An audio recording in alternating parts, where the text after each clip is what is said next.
meditar y aprovechar, ¿verdad?, con la palabra del Señor. Entonces le invito a que abramos nuestras sagradas escrituras en el segundo libro de Samuel. El capítulo es el número 11.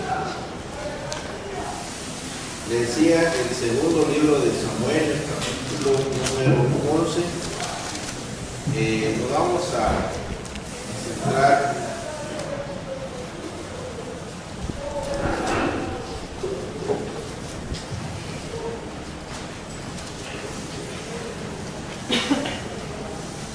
leamos el versículo 1 en adelante. Nos quedamos la última vez en el versículo 4 y dice la palabra del Señor. Vamos a leer en el nombre del Señor Jesucristo. Segundo libro de Samuel, capítulo 11. Leamos del 1 para entender la lectura. Aconteció, dice la palabra del Señor, leyendo en el nombre del Señor Jesucristo. Aconteció al año siguiente, en el tiempo en que salen los reyes a la guerra, que David envió a Joab y con él a sus siervos y a todo Israel, y destruyeron a los amonitas, sitiaron a Rabá, pero David se quedó en Jerusalén. Y sucedió un día, al caer la tarde, que se levantó David de su lecho y se paseaba sobre el terrado de la casa real, y vio desde el terrado a una mujer que se estaba bañando, la cual era muy hermosa. Envió David a preguntar por aquella mujer y le dijeron: aquella es Betsabé, hija de Eliam, mujer de Urías Heteo. Y envió David mensajeros y la tomó y vino a él y durmió con ella. Luego se purificó de su inmundicia y se volvió a su casa. El Señor bendiga la meditación de su palabra. Veníamos meditando con ustedes, hermanos amados. Recuerda usted el año pasado, el Señor me permitió estar hablando sobre el hogar, aquellas 4 palabras hebreas con las cuales se traduce en la Reina Valera hogar. De hecho, las únicas 4 veces en la Biblia aparece hogar. Con eso nosotros entendimos, al hacer etimología de esa palabra hogar, nosotros entendimos qué es lo que el Señor quiere que nosotros entendamos con la palabra hogar. Luego nos pasamos al siguiente tema, como lo fue las actitudes de Dios contra aquel que decide no honrar el hogar. Y también vimos que eran 4 actitudes, estas en el Nuevo Testamento: como a los fornicarios y a los adúlteros los juzgará Dios. Pedro dice: para que vuestras oraciones no tengan estorbo. Pablo dice: porque el Señor es vengador de estas cosas. Y Pablo vuelve a decir a los colosenses que el Señor dará la injusticia que alguien hiciere, y ahí se está refiriendo, según el contexto, a la familia. Luego continuamos para ver e ir a investigar un poco sobre el adúltero más famoso de la palabra del Señor. No el único, pero sí el más famoso. Y él tiene mucho que enseñarnos en cuanto a esta caída y cómo fue su vida después, cuando él fue restaurado una vez más. Y de último vamos a terminar considerando, evitando la tentación sexual para no caer en el pecado sexual, pero eso va a ser un tema más adelante. Ya estuvimos meditando del versículo 1 al 4, de hecho en el versículo 4 nos quedamos. Fíjense que David, antes de caer en el adulterio en el que él cayó, hubieron algunos pecados que David había empezado a cometer. Por ejemplo, en el versículo 1 vemos el pecado de la indolencia. El pecado de la indolencia es el pecado del desgano, de hacer las cosas pero con desgano.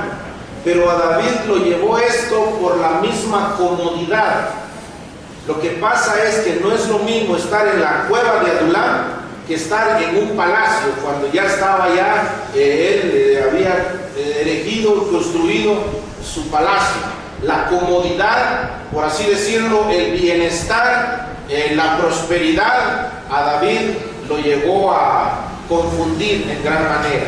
De hecho, en su tiempo comparamos esto con el pecado de Sodoma y Gomorra, que fue el pecado de el tener mucho, la abundancia y no saber administrar esto. También David ahí cometió el pecado de omisión, que Santiago nos dice: aquel que sabe hacer lo bueno y no lo hace, le es pecado. David no tenía que estar allí, sino que tenía que estar allá en la guerra. Según el versículo 2, encontramos que David tomó el pecado, cayó el pecado, cometió el pecado de la codicia. El Señor Jesucristo dijo: cualquiera que mira a una mujer para codiciarla, ya adulteró con ella en su corazón.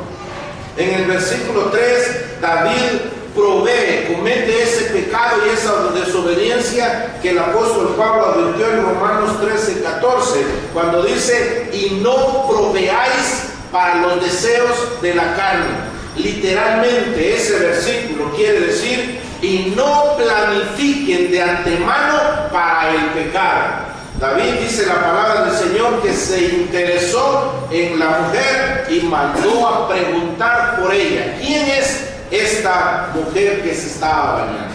De verdad, mis amados hermanos, que David tuvo un problema de imprudencia. David fue muy imprudente, pero también vemos que Betsabé fue muy imprudente al estarse bañando, ahí sí que exponiéndose para que todo el público la mire. Y luego vemos en el versículo 4 que David la tomó dos acciones. David se interesó en ella y David la tomó a ella. No solamente manda a preguntar, sino que la manda a traer, y la manda a traer para tomarla como esposa. Fíjense que estaba comparando el caso de David con el caso de Tamar y su medio hermano, que fue abusada. Dice en el caso de Tamar: no, hermano mío, no hagáis violencia. Pero dice el escritor que él pudo más que ella. O sea que ahí no hubo una relación consensuada, sino que ahí hubo una violación, hubo un abuso. El otro abusando de su fuerza, pero acá en el caso de David no leemos eso. Si David hubiese violentado a Betsabé, el Señor lo deja escrito. Lo que pasa es que el Señor no anda escondiéndole el pecado a nadie. Había sido Abraham, el Señor lo descubre y lo deja en las Sagradas Escrituras. No, hermano, es que no hay que exponer a los hermanos, eso es falta de amor, pero es que el Señor sí los expone. El Señor sí expuso a Abraham, sí expuso a Sansón, sí expuso a David. David sí fue expuesto. Entonces, si hubiese sido un acto de violación, considero por la palabra del Señor que el Señor lo hubiese dejado. Pero en la palabra del Señor no leemos que haya acontecido eso. Betsabé pudo haber dicho no. Betsabé debió haber dicho no. Betsabé pudo haber gritado. Betsabé debió haber gritado. Betsabé pudo haber llamado, pudo haber llevado a siervos suyos que la acompañasen para ver qué es lo que quería el rey. Y de hecho, Betsabé debió haber hecho esto. Betsabé pudo haber sido una mujer sabia y prudente que edifica y cuida su casa. De hecho, Betsabé debió haber sido así. Miren, quiero decirle esto, y se lo voy a decir en primera persona. Muchas veces estos mensajes yo los hablo con mi esposita y de hecho me trae bastante beneficio porque me da algunas ideas también ella en cuanto a esto. Yo le decía a ella: miren, a una mujer que no sea usted, sentimentalmente hablando, yo no tengo nada que ofrecer. Nada que ofrecer. Aunque esté en el ancianado, aunque esté por la gracia del Señor, yo no merezco nada. De hecho, yo mismo me asombro. Si usted se asombra que yo esté ahí, yo más, de verdad, yo más. Aunque esté en un lugar inicio así, no tengo absolutamente nada a no ser una relación de deshonra. A no ser una relación de deshonra. Una señorita me escribe por el Messenger y me cuenta acerca de su vida. Ella tuvo un novio. Este novio manifestaba ser creyente de otra congregación. Él trabajaba acá y luego llegaba por allá al pueblo y miraba para visitar a los padres. Pero resulta que el sinvergüenza estaba casado. Entonces le digo a la señorita, en este momento usted necesita a alguien que la consuele. Yo puedo ser condescendiente ahorita, pero si no le soy claro, en este momento, no sé en qué momento le tengo que ser claro. Y le tengo que decir que así como este individuo la ha engañado, yo le quiero decir que usted no le espera nada, ni un grado honroso delante de este hombre, porque este hombre es casado. Y usted puede decir, es que voy a luchar por él, se va a divorciar de ella y se va a casar conmigo, así como se lo hizo a la otra. Con usted se lo puede hacer a usted con otra también después. Simplemente es la siguiente de la lista. Y de verdad, Betsabé no tenía nada. Probablemente había sido vislumbrado por el rey David, por las historias épicas que se contaban de él. Probablemente David vislumbraba cuando él pasaba ese don de mando que el hombre tenía, ese guerrero, esas historias que se contaban de él. Claro que sí, pero Betsabé no tenía ni un futuro honroso a la par de él. También ella debió haber sido prudente al momento de encontrarse con David. En ese momento envió David, dice la palabra del Señor, a preguntar por aquella mujer. Y David se interesó, la tomó y David adulteró. Pero no se quedó ahí solamente el pecado, es decir, la secuencia de pecados que David venía cometiendo. Continuar. David entró en el engaño, la Biblia lo denomina así, en el engaño del pecado que lo entonteció y ya no le importó nada, absolutamente nada, con tal de satisfacerse sexualmente. A David no le importó su familia, las familias. A David no le importó el reino, su ministerio. David no le importó la fidelidad, la amistad. David no le importó Dios. David no le importó la palabra de Dios. Ay, hermano, pero también la familia, los amigos, el ministerio, pero que le importe poco Dios, sí, así como. Escuché esta predicación y ya lo va a entender usted más adelante. Adrian Rogers, y yo lo voy a parafrasear a él, no tengo la habilidad poética para hablar como este siervo hablaba. Y Adrian Rogers más o menos dice así: lo que un adúltero le dice a su hijo es: hijo, tu madre no importa, lo único que importa soy yo.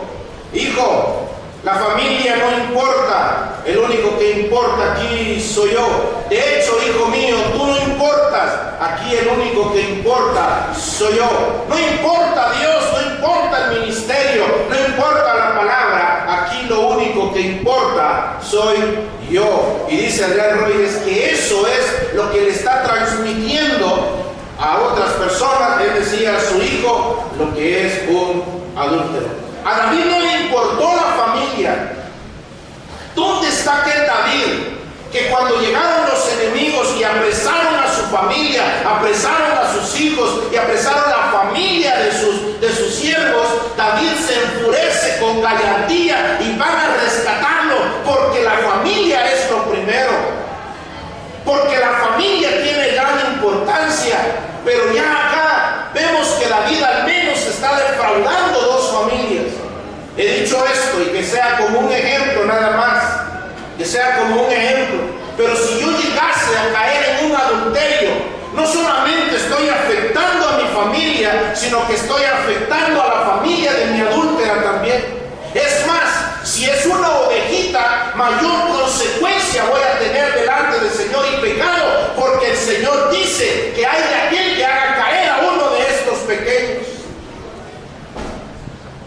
Así que David no le importó su familia, los hijos, la consecuencia que David tuvo después de su adulterio, todo lo que David pasó, el mismo hijo, la misma hija que fue violada por el mismo hijo de David, medio hermano, imagínese usted, el mismo hijo persiguiendo a David. No le importa la familia en ese momento. David entró entonces en ese estado, en el engaño del pecado. El profeta Isaías habla de un espíritu de estupor, y también lo habla el apóstol Pablo. Espíritu de estupor es un espíritu somnoliento, un espíritu que lo hace estar dormido, un espíritu de letargo, un espíritu en donde lo entontece a uno. Es aquel momento en cuando a lo bueno le llaman malo y a lo malo le llaman bueno. Es un espíritu, es un estado de entontecimiento en donde justificamos el mismo pecado. Nosotros lo estamos justificando. Cuenta un hombre que cayó en adulterio y luego, después de su restauración, y él contaba que cuando él estaba con su adúltera, con su amante, con la adúltera, dice que cuando él tenía relaciones con su esposa, dice que él se sentía mal porque él pensaba que le había sido infiel a su adúltera. ¿Se da cuenta usted del letargo, el entontecimiento en donde una persona cae por el engaño del pecado? Vamos a ver más adelante el engaño del pecado. David no le importó entonces la familia. David no le importó la amistad, la fidelidad. Busquemos un poco acá y veamos algunos personajes del versículo 3. Envió David a preguntar por aquella mujer y le dijeron: aquella es Betsabé, hija de Eliam, mujer de Urías Eteo. Vamos a identificar quién era esta mujer y vamos a ver las raíces de esta mujer. Y ella no era cualquier persona, ella también, por así decirlo, de la crema innata de la sociedad judía en ese tiempo. Eliam, según segundo libro de Samuel 23:34, leemos en la palabra del Señor: Elitofel, hijo de Abal, hijo de Maaca; Eliam, hijo de Ahitofel, Gilonita. Según el segundo libro de Samuel 23:34, este Eliam era un valiente de David, era el papá de Betsabé. Urías Eteo, según el segundo libro de Samuel 23:39, Urías Eteo era otro de los valientes de David. Y aquí también tenemos, según la palabra del Señor, leemos de Ahitofel. Segundo libro de Samuel 15:12, leemos: y mientras Absalón ofrecía los sacrificios, llamó a Ahitofel Gilonita, consejero de David, de su ciudad Gilo. ¿Se da cuenta usted quién era esta mujer? Mujer Betsabé era hija de Eliam, uno de los valientes de David. Era esposa de Urías Eteo, uno de los valientes de David. Y era nieta de Ahitofel, uno de los consejeros de David. Mire, uno de los socios de David, uno de los amigos mejores de David. David tenía dentro de sus soldados, tenía a 33 valientes. Dentro de ellos estaba Urías el Eteo, y dentro de ellos estaba Ahitofel. Ahí estaban estos personajes, mejor dicho, Eliam.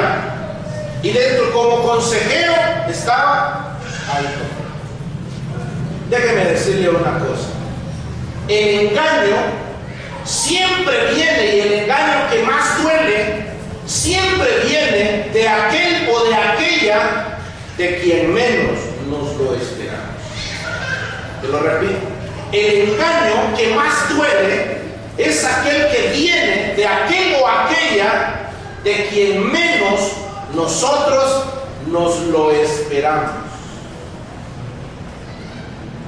Si un tal Francisco Paniagua comete adulterio y engaña a su esposa Margarita Pérez,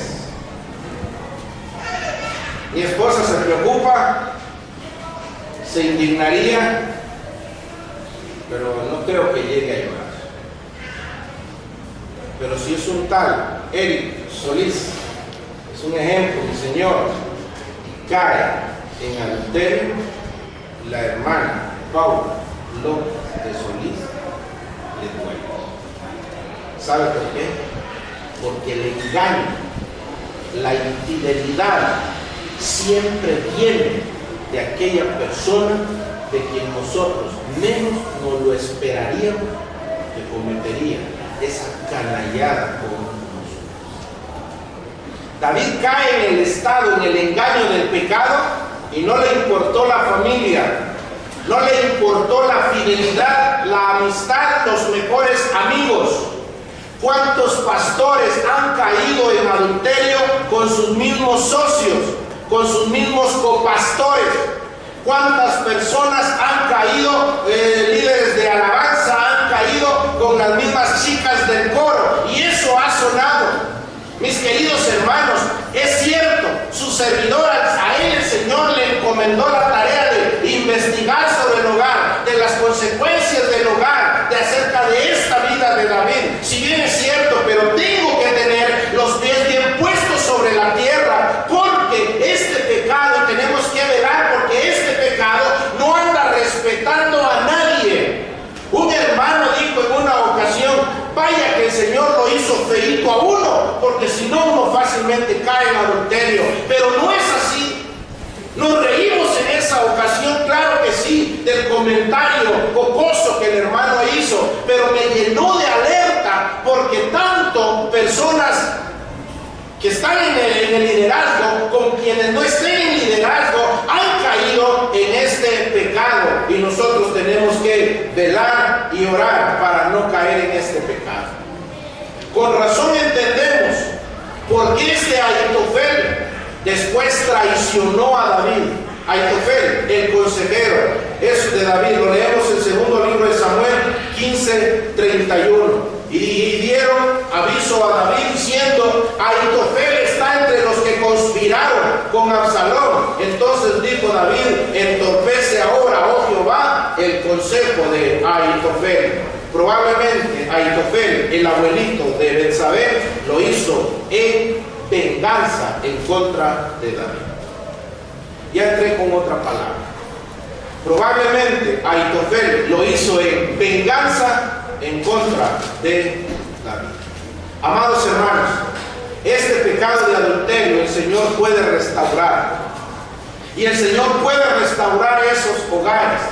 Y cuando hemos atravesado y cuando ha llegado a carcomer la confianza a este pecado, la confianza en la familia, debemos de tener mucho cuidado, y es cuando debemos de estar más agarrados nosotros como pareja y también delante del Señor ambos, porque fácilmente quien es víctima del adulterio puede ser que le vengan celos retroactivos e incluso deseos de venganza en contra del adúltero.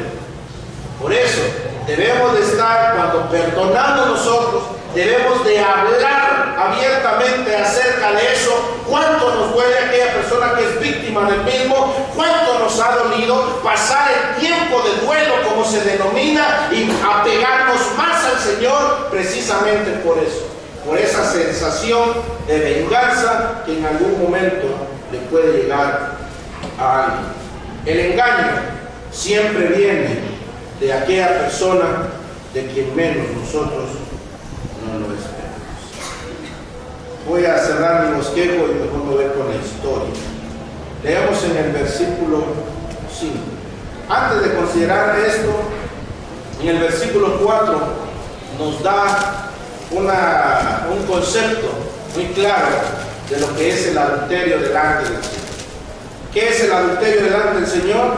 Y envió David mensajeros y la tomó y vino a él y él durmió con ella. Luego ella se purificó de su inmundicia. El adulterio es una inmundicia delante del Señor. Versículo 5. Y concibió la mujer y envió a hacerlo saber a David diciendo: estoy encima. ¿Sabe qué es lo que pasa? Es que el pecado trae consecuencias. El pecado siempre trae consecuencias. Por el amor de Dios, no se escude si alguien ha caído en este pecado. Y los que no, bendito sea el Señor, cuidémonos. Pero no es de excusarse si algún día me cacho. No se pregunte usted si algún día se descubre. No. Mejor pregúntese: ¿qué voy a hacer cuando se descubre? ¿Sabe por qué? Dice la palabra del Señor: y manifiestas son las obras de la carne, que son acerca de las cuales, como ya lo he dicho antes, que los que practican tales cosas no heredarán el reino de los cielos. O sea, las obras de la carne son manifiestas. Podemos esconderlo por un tiempo, pero son manifiestas. Este pasaje sí lo quiero leer. Lo consideramos con los jóvenes hoy en la mañana, pero se lo quiero leer. 1 Timoteo capítulo 5.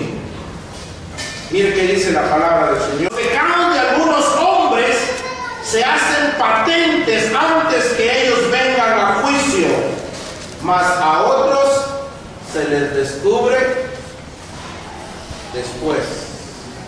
Y les decía a los jóvenes hoy en la mañana,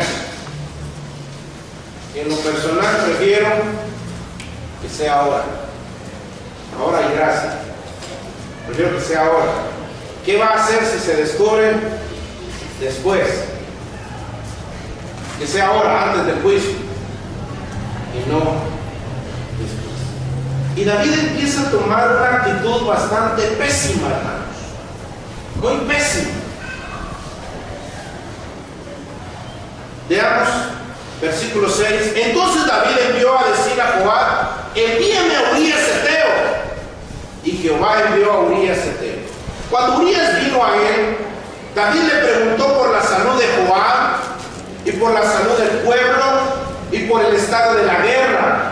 Después dijo David a Urías: desciende a tu casa y lava tus pies. Y saliendo Urías de la casa del rey, le fue enviado presente de la mesa real. Qué buena gente David. David estaba interesado por Joab. David estaba interesado por el ejército.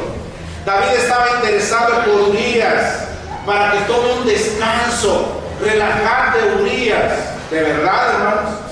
Si David estaba interesado por el arca, por Joab, por el pueblo, por el ejército, por Urías, él no tenía que estar andando adulterando con la mujer de Urías allá en Jerusalén. Él tenía que estar en el campo de batalla. David entonces había entrado en un estado de hipocresía.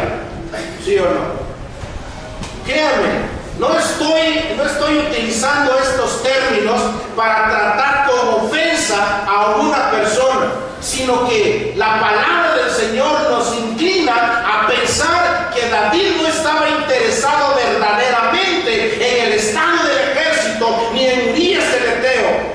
David estaba interesado en otra cosa. Mire qué es lo que le dice David: desciende a tu casa y lava tus pies. Es lo único que le dice. Pero la palabra del Señor, ¿qué es lo que entendieron ellos? ¿Qué es lo que entendió Urías Heteo? Nos aclara bien esto. Versículo 11, miren qué es lo que quería David. Y Urías respondió a David: el arca e Israel y Judá están bajo tiendas, y mi señor Joab y los siervos de mi señor en el campo. Y había yo de entrar a mi casa para comer y beber y a dormir con mi mujer por vida tuya y por la vida de tu alma, que yo no haré tal cosa. ¿Sabe qué quería David?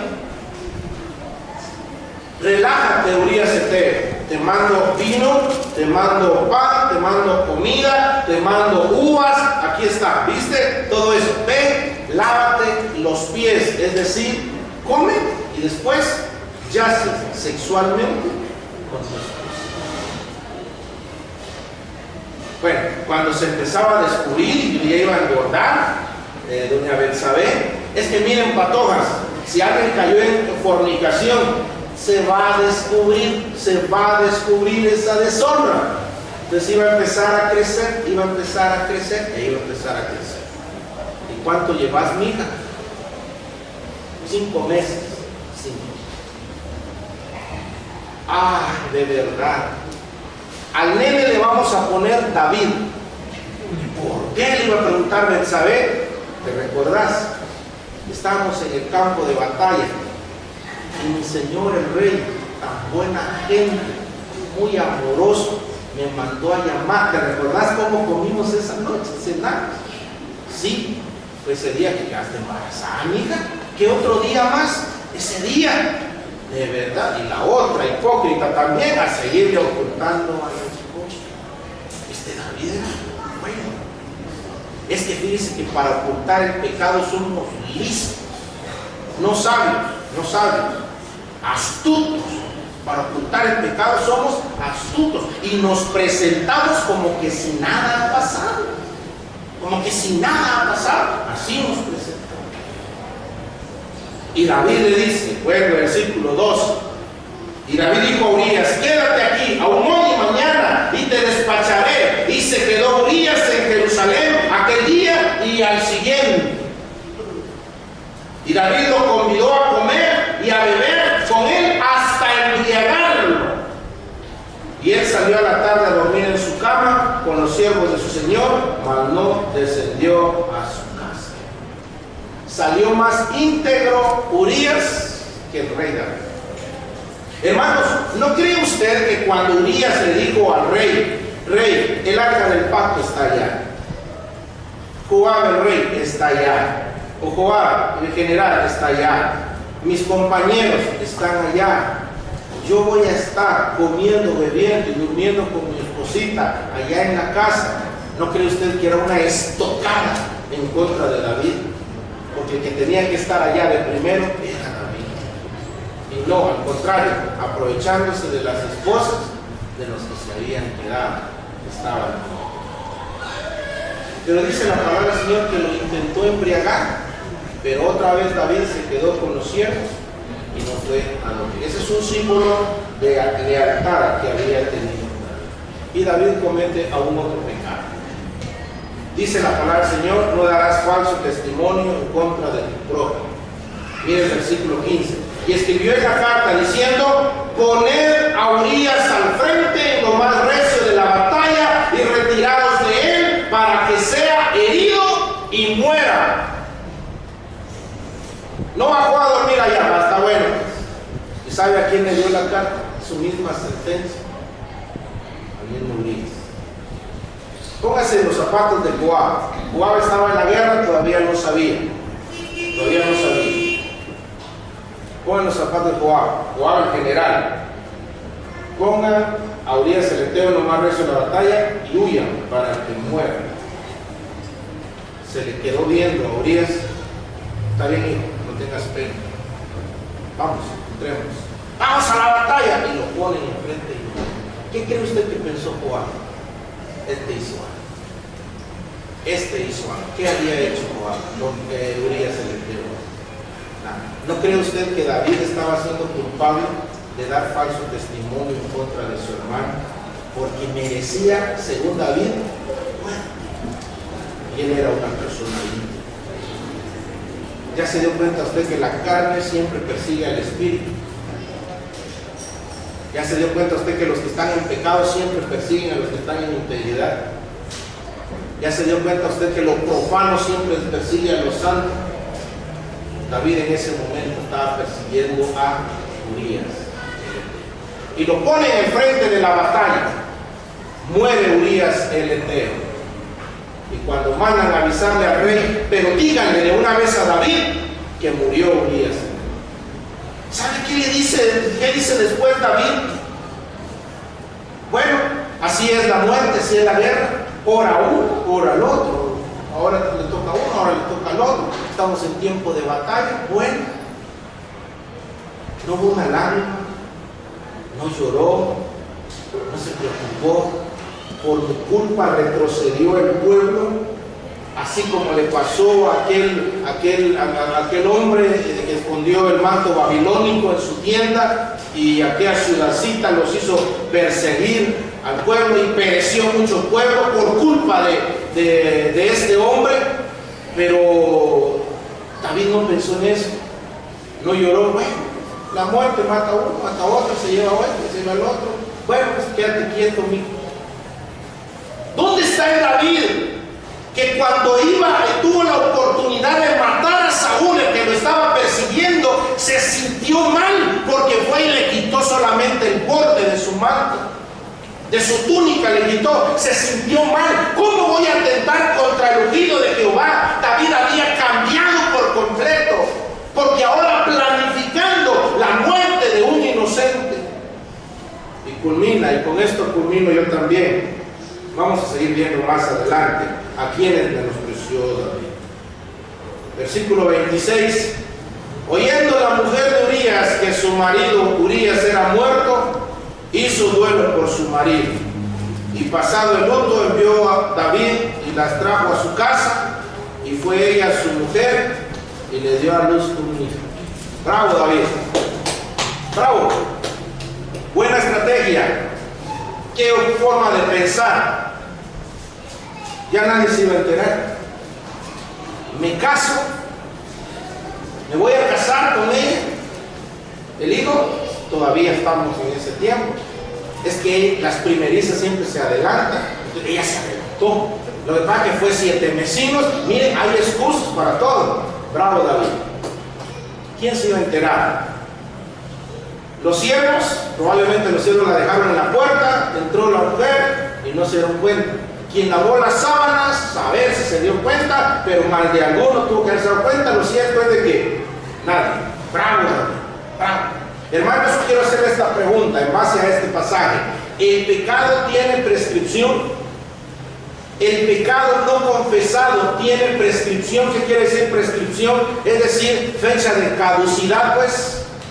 Cuando usted va al supermercado, lee jugo de naranja 100% puro, empacado tal fecha, expira tal fecha. Entonces nosotros decimos, tomémonos antes de que pase la fecha de expiración. Delante del Señor, el pecado no confesado expira, hermanos, tiene prescripción, ya no se persigue. No, hermanos. Los creyentes del primer siglo y del segundo siglo inclusive, ellos tenían un dicho, y ellos decían: pecado no confesado es pecado no perdonado. Pecado no perdonado es pecado acumulado.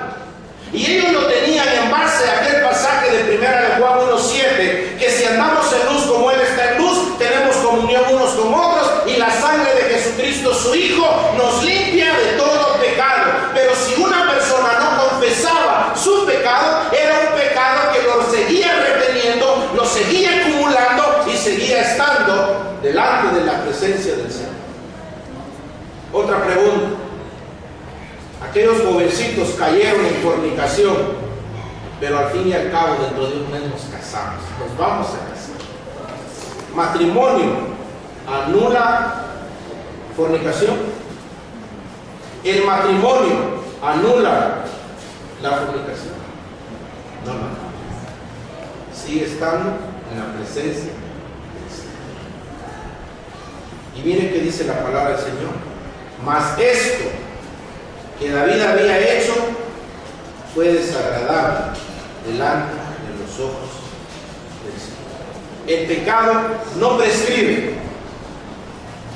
El pecado no confesado no prescribe. El matrimonio no borró para David su adulterio. No borró. No es cierto lo que los patoditos dicen. Error mata error, error mata error. No, aquí no hay nada. Pecado no confesado, es un pecado no perdonado. Pecado no perdonado es un pecado a cumplir hasta que nosotros lo descubramos la presencia del Señor. Vamos a continuar más adelante, hermanos, para seguir viendo la historia de David, su restauración, cómo fue después de eso, y después vamos a ver algunos pasos de cómo evitar caer entrar en la tentación sexual para evitar caer en el pecado sexual. Pero eso lo vamos a hacer más adelante, cuando el Señor nos permita estar en su presencia. Por el momento, el Señor nos siga bendiciendo por medio de su santa y bendita palabra. Amén. Amén.